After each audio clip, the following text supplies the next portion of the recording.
I've seen people go through severe life shocks, from the complete inversion of fortune to loss of a loved one that then spiraled them into deep depression, to suffering at the hands of violence, betrayal, injustice, and even petty malevolence. My own life story has quite a few of these undesirable encounters with fate, if you will. But here I am, I'm still standing, and I'm ever so grateful for that. We're all different in how we handle tragedy, how we mourn losses, how quickly and in what way we choose to get back up. We are different. We all respond differently. And the operative word here is respond, which is different than react. Response is something that is more thoughtful, logical, reasonable, and far less emotionally volatile as compared to a reaction. So then the question is, how do we get better at our response to adversity? Because we don't want to just react to a situation. It can take us over. It can make things even worse. So in other words, how do we become more response-able? Viktor Frankl, the author, psychiatrist, and Holocaust survivor, said in his book, The Man's Search for Meaning, it's a fantastic book, and I quote, "Between stimulus and response, there is a space. In that space is our power to choose our response. In our response lies our growth and our freedom." End quote.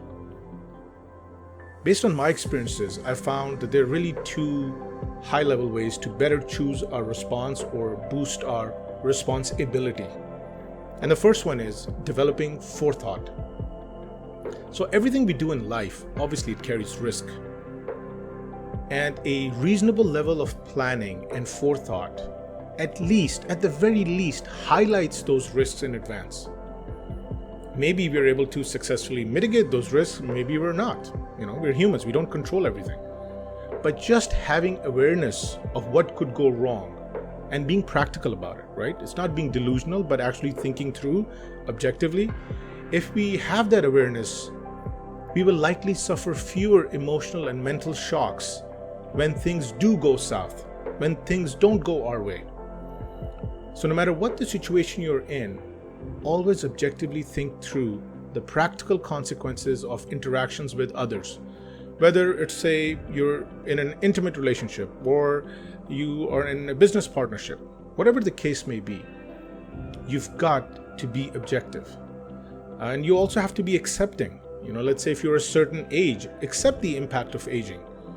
Accept that age is not going to bypass you. You may be able to slow things down, but accept that just like all living things, you're aging as well. Be grateful for that. Work on your wellness rather than denial. So living in a state of natural acceptance and humility, that too reduces the chances of getting caught off guard or facing emotional stress from smashing of self-made illusions.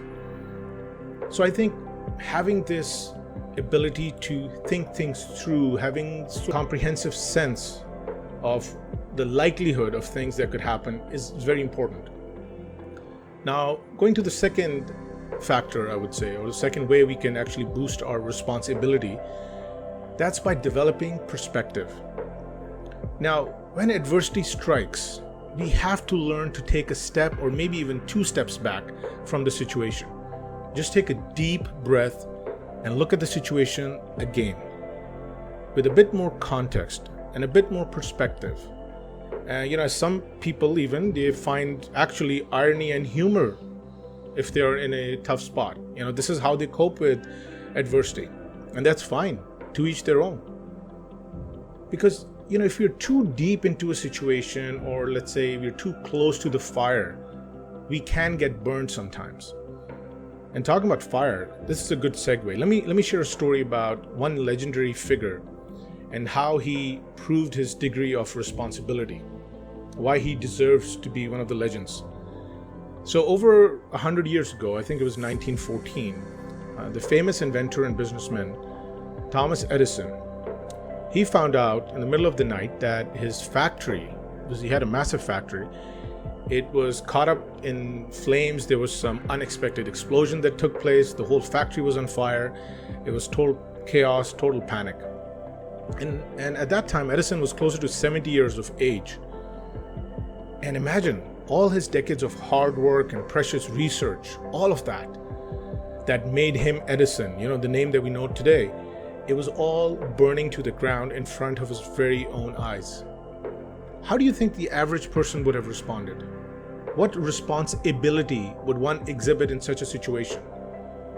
But instead of becoming angry, heartbroken, depressed, Edison realized that putting this fire out was not in his control. It was just too large and it was going to do the damage that it was going to do. So instead, at that point, he told his son, "Hey, kid, enjoy this spectacle. Enjoy this. You'll never see a fire like this ever again in your life." And people were surprised. It's like, what is he doing? Even the reporters that came to the scene were surprised to find out that Edison was calm, was collected. He was tired, but he told the reporters that he would start all over again and he will not fire any of the employees despite the losses that his factory took.